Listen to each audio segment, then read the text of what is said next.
Hey, what's going on? Welcome back to the new and improved Bring the Sync podcast. And the reason I say that is because I got some brand new software, I got some brand new equipment. I might sound the same, but that's just because my mic is still the same. And honestly, I didn't feel the need to change the mic. The mic has been good quality. Everybody's been telling me how good the audio is or how impressive the audio is. So I appreciate every single one of y'all for listening and letting me know. But as a matter of fact, I got brand new software so I can upload more frequently and so I can upload faster so I don't have to set aside more of my time to upload these podcasts. I can cut that time in half and then actually focus on the actual content delivery as opposed to, loading and waiting for it to, restart, waiting for it to update or waiting for it to transcribe, So hopefully this works out. But for the most part, it already seems a little faster, a little smoother. So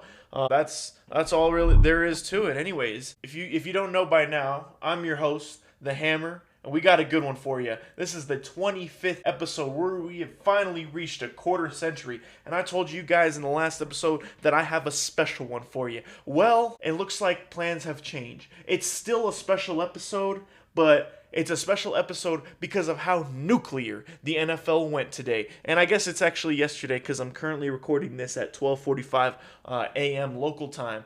But I figured I didn't have to go to work early the next day, so I'm like, you know what? Let me stay up a little bit, and I knew I had to record some emergency pod tonight. I was gonna record episode 25 either tomorrow or Thursday, but when this happened, I was like, you know what? We're gonna save what I had in store for episode 25 for episode 26. I know it's not gonna be as special. But this is it's kind of one of those things you just can't ignore, and it's not something that I can just say, oh, hey, this happened, and back to my original topic. No. This deserves its entire episode focus. So that's exactly what I'm going to do right now. What am I talking about exactly? Well, if you follow any sort of football or if you have any sort of news outlets on your phone, on your computer, anything like that, or if you don't live under a rock pretty much and you follow football in any capacity, shape, form, or however,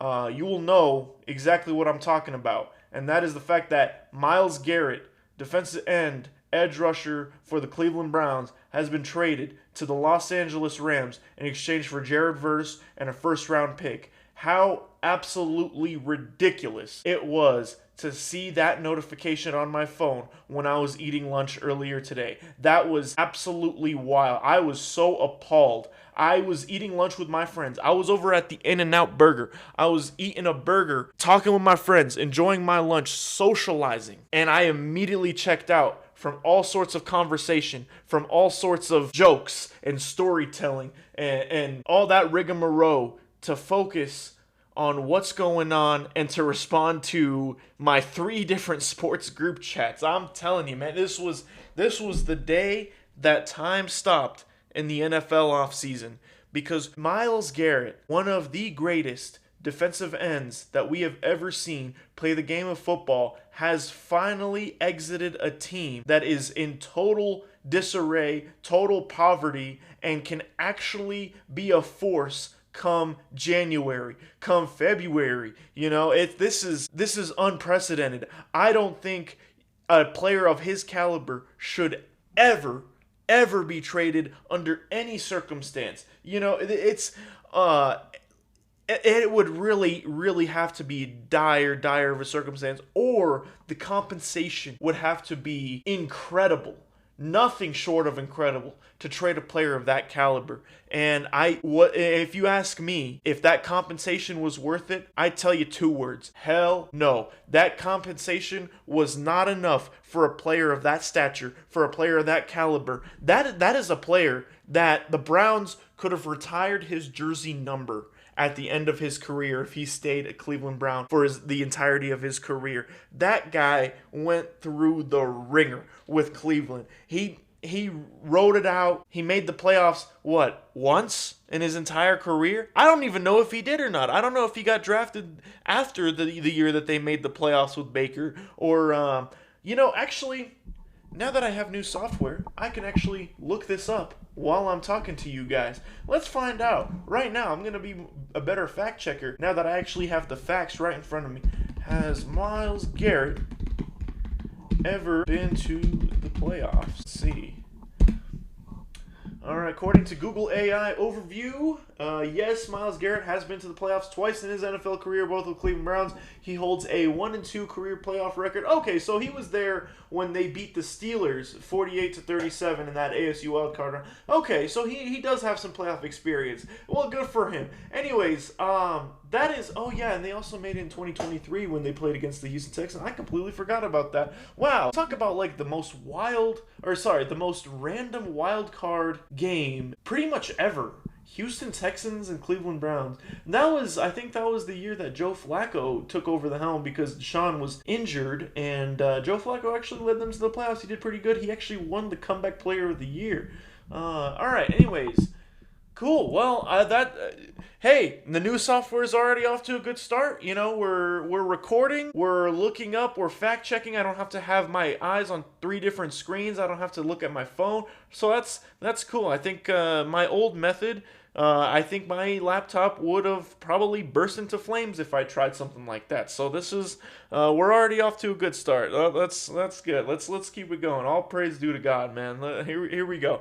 Anyways, so, back to what I was saying, Myles Garrett, man, like, that is not a player that you ever trade. Like, I don't care if he kissed your mama. I don't care if he took your wife. Like, that is not a player that you let exit the building. That is a once-in-a-generation player. That is a Hall of Fame player. That guy is going to be wearing a gold jacket at the end of his career, 5 years after. That's a first ballot Hall of Famer.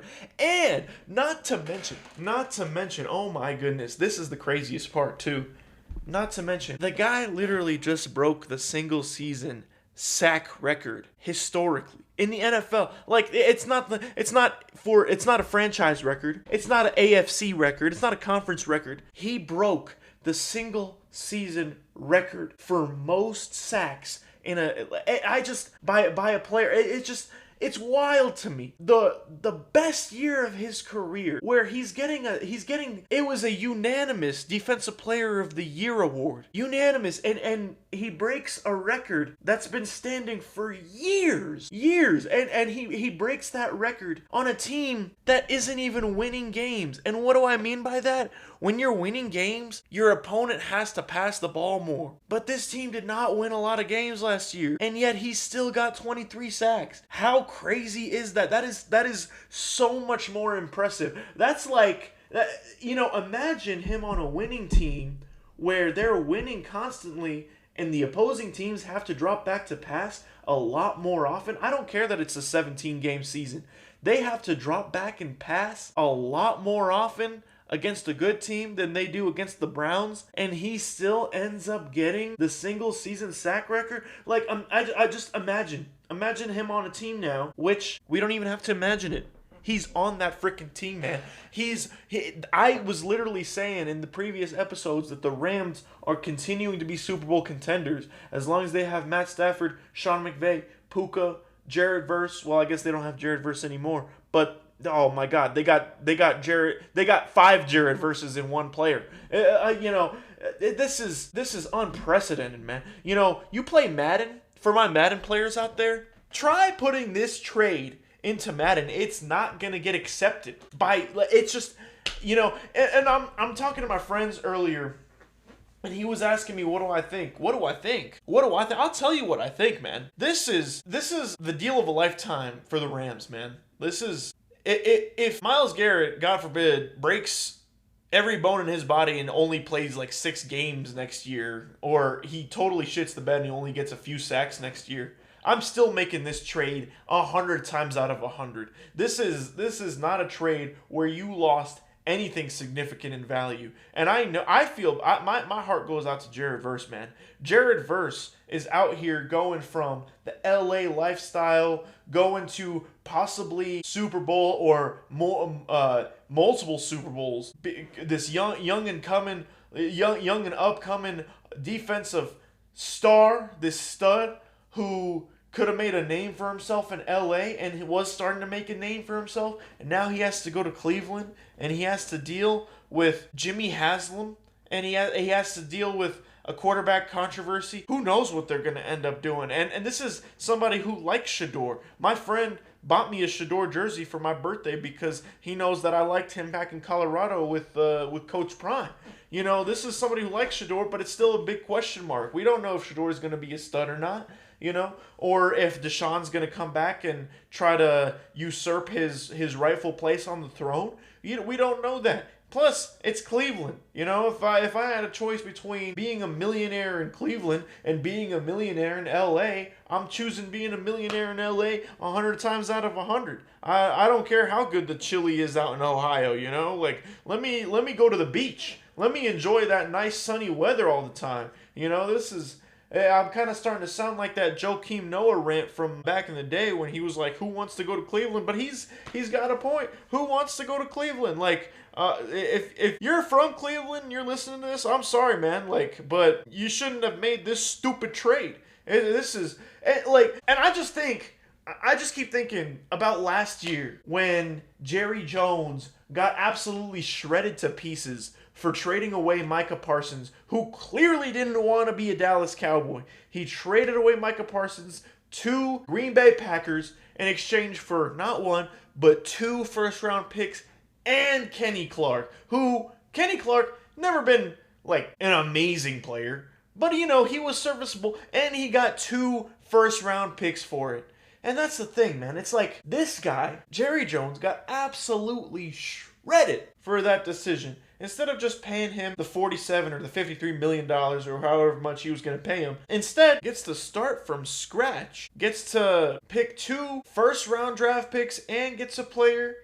And, you know, don't get me wrong. I'm not saying that was a great trade. I'm not saying that was trade of the century or anything like that. But you gotta, you know, this is now in retrospect, and I know retrospect is always 2020, hindsight's always 2020, but in retrospect, they got a smoking deal for Micah Parsons. 2 first-rounders and Kenny Clark. That's pretty freaking good compared to the trade, the absolute disaster that we saw from Cleveland. Like, I don't know if they just wanted to unload his contract, or if this guy, like, threatened to do something absolutely criminal to the organization if they didn't trade him, like, kind of held them against their will, like, held them hostage or something.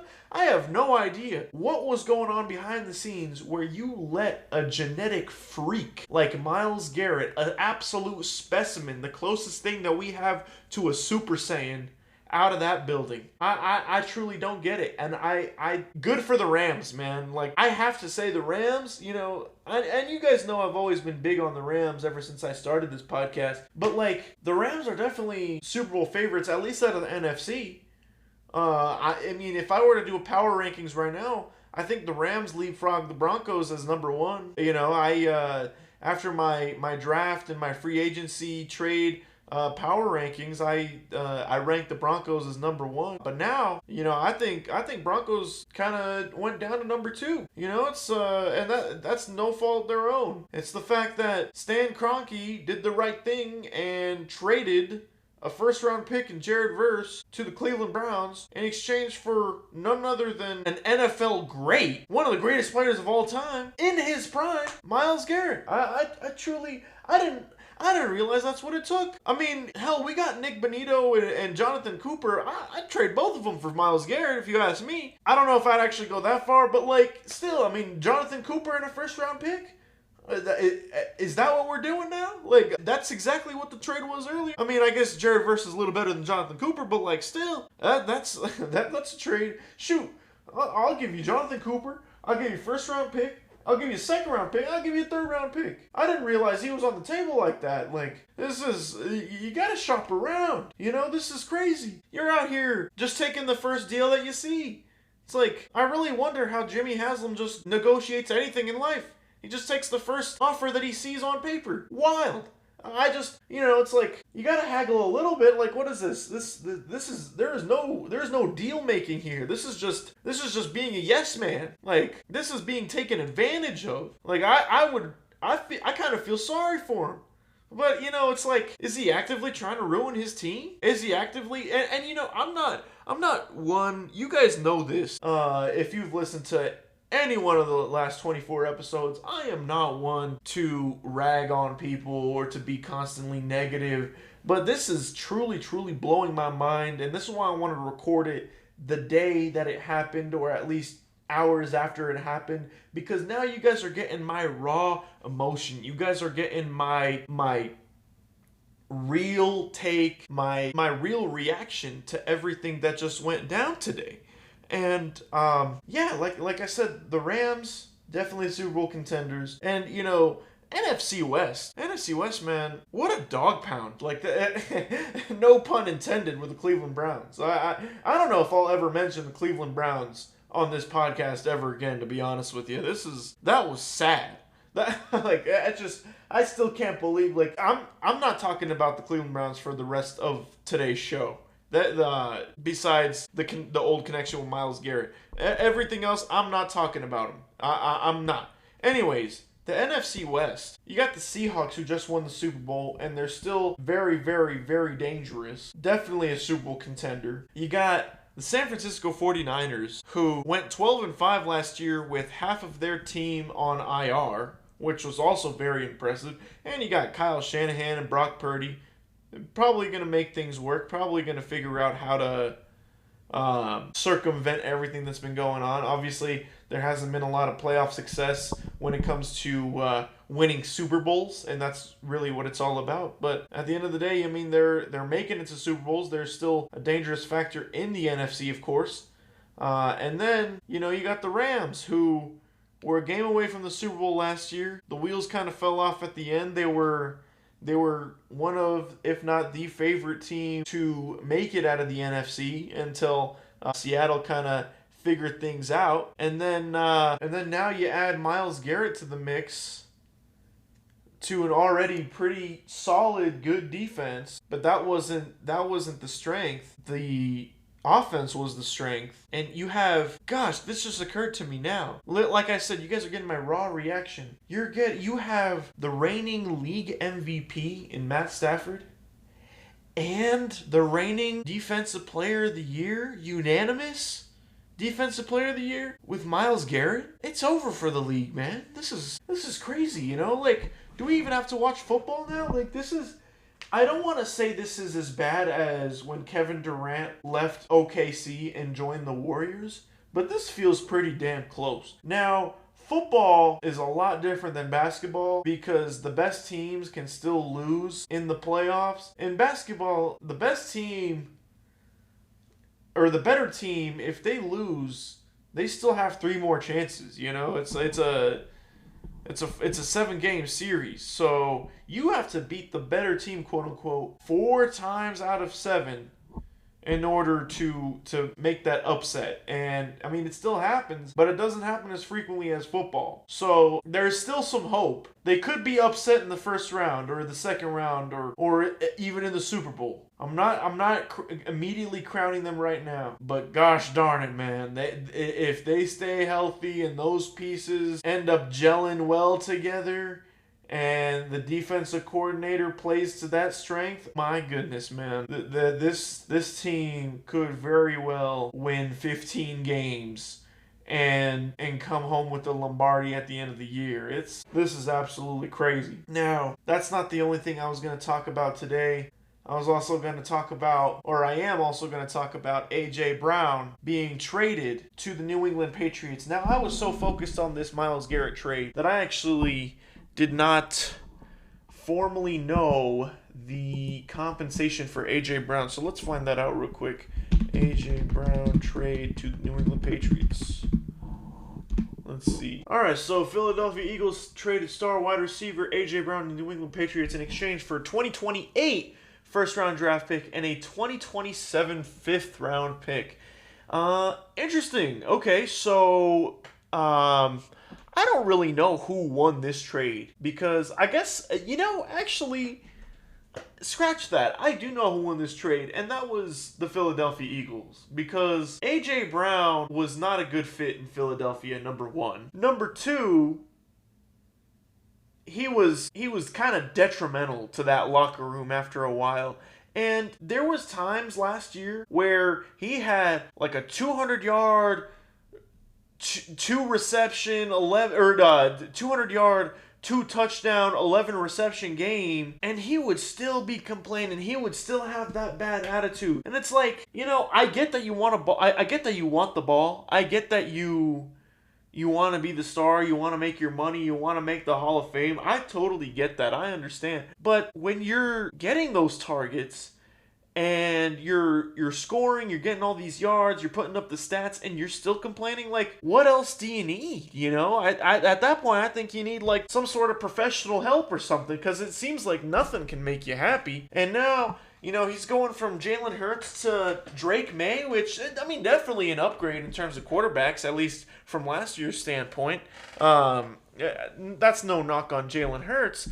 I just think from what Drake May showed us last year, I definitely think he throws a little prettier of a ball. But is that something that you want in that locker room? You had some crazy good chemistry last year with all of your guys, and you made it to the Super Bowl by the luck of God, and you bring in AJ Brown, who kind of almost destroyed the nucleus of that Super Bowl team for Philadelphia.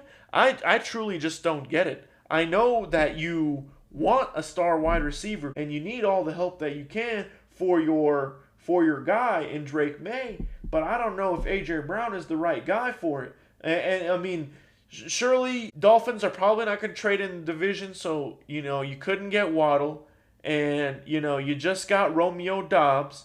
But I would rather just run it back with Romeo Doubs and everybody else that you have, as opposed to taking this flyer out this very, very expensive flyer out for AJ Brown. So I know I'm being a little negative today, but like these trades, usually there's a winner and there's a loser. And as a podcast host, my hammer hot take is that the Patriots lost this deal. I think Philadelphia won this deal. Now, I knew there was a first round pick involved. I didn't realize it was 2028 though. So they got to wait a couple of years to cash in on that AJ Brown. But I mean, who knows?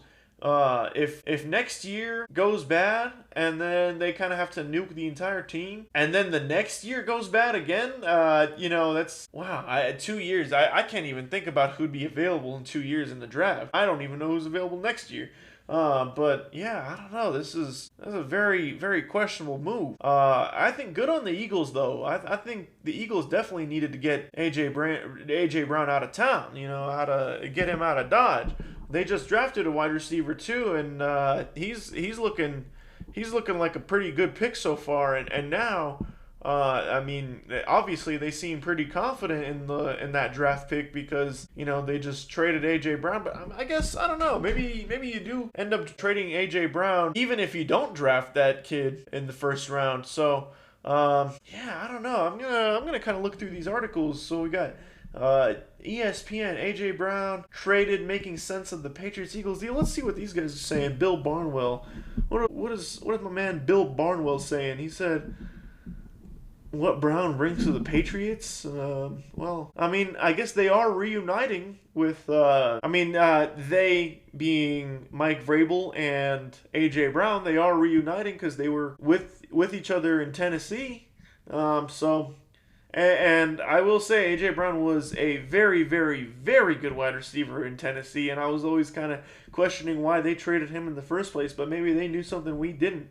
And also, that's another thing, man. Like, I'm going to close out of this tab real quick. That's another thing. You're out here complaining, crying, wah, all the way home because your quarterback doesn't throw you the ball enough. Well, first of all, your quarterback has a pair of legs on him that are very, very good at running the football.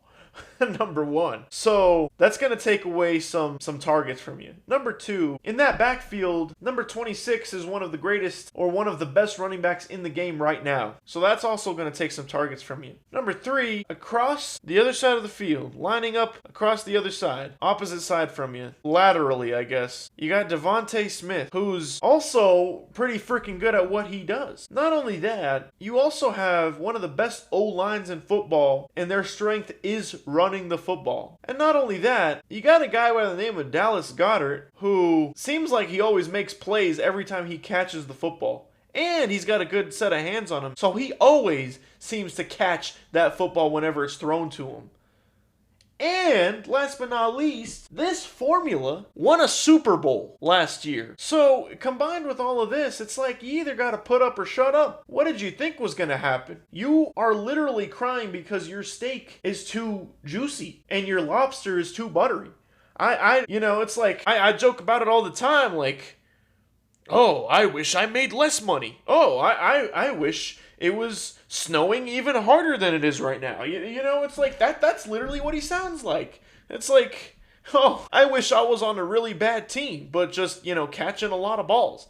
Now, I mean, he's going to a pretty good team, but I don't know how well that's going to work. The Patriots, in my opinion, kind of benefited a lot from that schedule last year. And not to mention that not to say that they're a bad team by any means, but, I mean, we're certainly going to see this year how good of a team they truly are when they face up against a little tougher competition. Even in the playoffs, they faced off against a Chargers team who never, and I mean ever, shows up in the playoffs, even if their lives and their mama's lives depended on it. Then they went and played against the Texans, in which C.J. Stroud could not throw a football that day, and he ended up throwing like 3 interceptions just in the first half alone, and then ended up playing against Denver without their star quarterback, who was drafted in the same draft class as your star quarterback. And then, so pretty much Mickey Mouse after Mickey Mouse after Mickey Mouse of a team. And then you finally play against a real team and you get your teeth absolutely kicked in. So,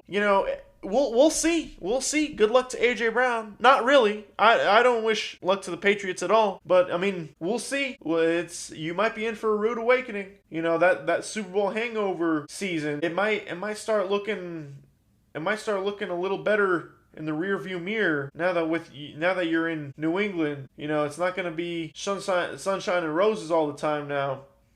But maybe it will, because you're going to be getting 15 targets a game. Or who knows if you will be getting 15 targets a game, because they have Romeo Doubs. They have Hunter Henry. They have all these weapons. Ramondre Stevenson, Travion Henderson. Are you gonna say the same thing? Are you gonna have the same complaints here in the next, 10 games, next season, 2 seasons? You're going to request another trade? We'll see. And I don't even know who would take a flyer out on you if you were to do all that. But obviously, this is all the land of make-believe and all the land of hypotheticals right now. So, that's all I really got for A.J. Brown. But, it just totally nuclear day in the NFL today. Just June 1st in the NFL, June 1st, 2026, is the day that time stopped. And there was absolute ripples being sent across the entirety of the league. This is going to affect the dominoes of NFL history for at least the next 5 to 10 years,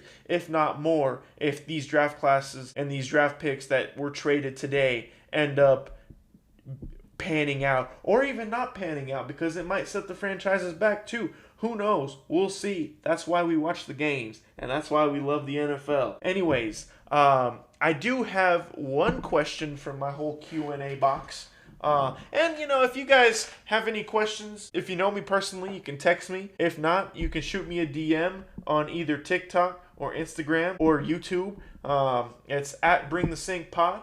And, DM me with any questions or any topics or any suggestions that you would like me to talk about. Now, the one question that I have for you guys today is from my boy Bill. And he asked me why I haven't talked about the whole Josh Jacobs controversy and what's going on. The thing is, I don't like talking about criminal cases or accusations or anything like that until we see the final proceedings, until we see the final judgment being made. Is it a criminal thing? Is it a civil thing?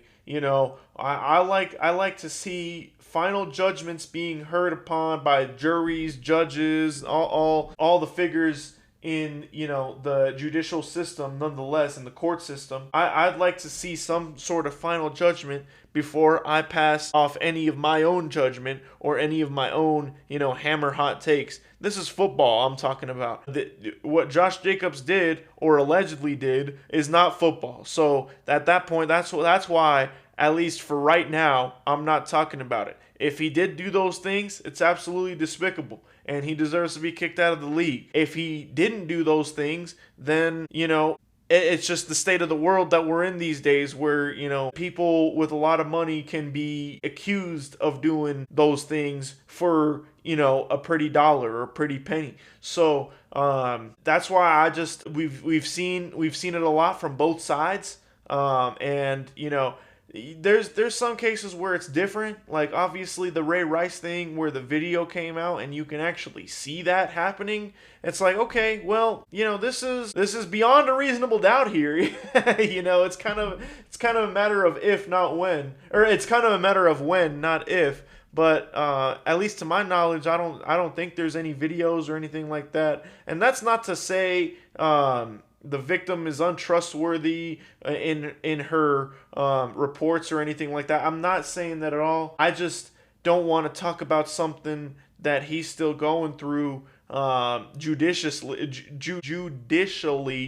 speaking. Excuse me.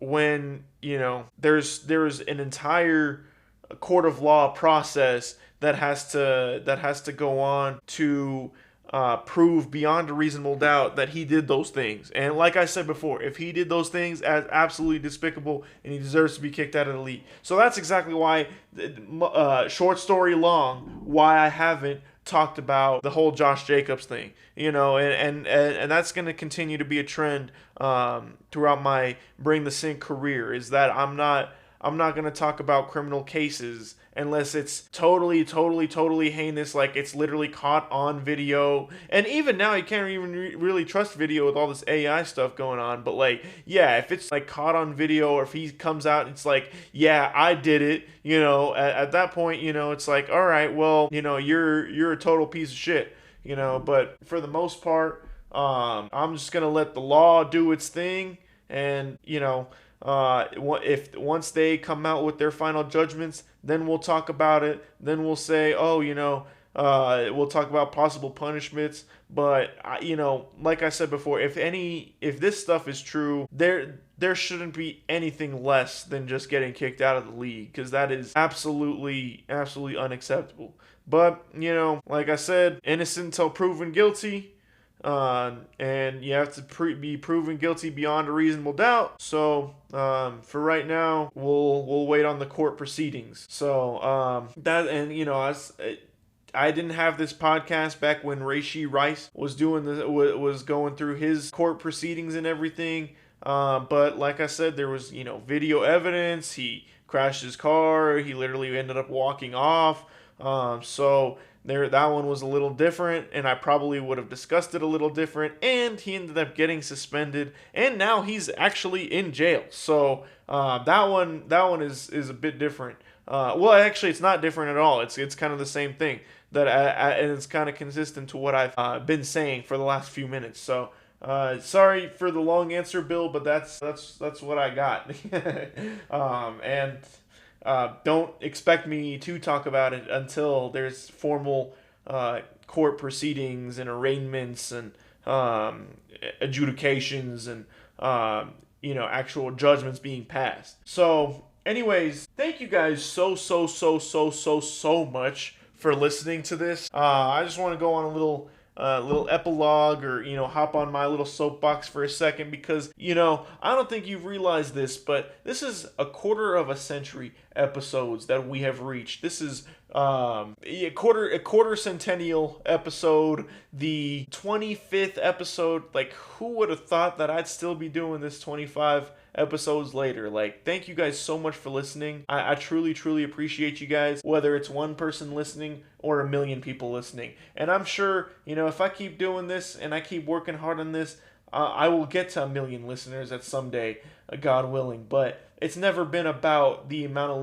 listeners or the fame or how popular this thing is. That's not why I do this. I do this because I absolutely love it, and the amount of support that I've gotten from you guys, from my friends, from my family, all of you guys, I truly, truly appreciate it. So thank you guys. I love all of you guys so much. I couldn't do this without you guys. Gotta thank God. This has been an awesome journey, and I want to continue this journey. And hopefully, this new software, that I got helps me continue that journey, and helps me, move forward along with that journey, to a better quality and a better degree. So. Thank you guys so much again. I truly want to thank each and every single one of y'all. And it's like I've been getting feedback. I've been getting positive feedback. I've been getting like constructive criticisms. It's been awesome. Like, I can tell you guys are actually listening, and it's people in my life who I never would have even expected to be listening. Like, there's some people where it's like, oh, I know they're my day ones, and I know that they'll be listening. But there's other people where I'm like, oh wow, like, these people are listening too. Wow. Like, shout out to them. There's some real ones too, So truly, truly, truly. And like, there's even people listening right now that know me that don't even know about football or listen to football or talk or watch football or anything. And they're still listening just to support me. So I truly appreciate every single one of you guys.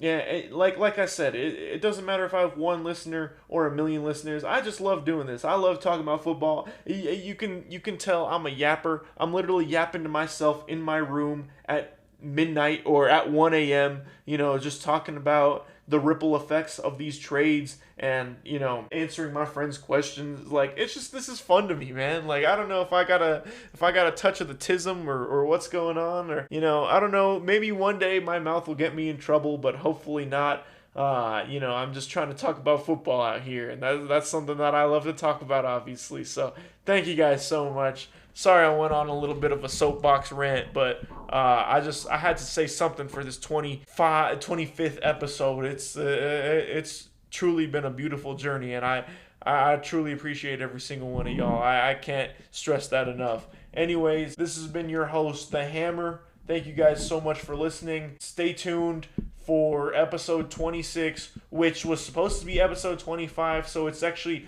a pretty cool concept, but yeah, stay tuned for episode 26. Should be released within the next week or so, God willing. Anyways, I'm your host, The Hammer. Peace.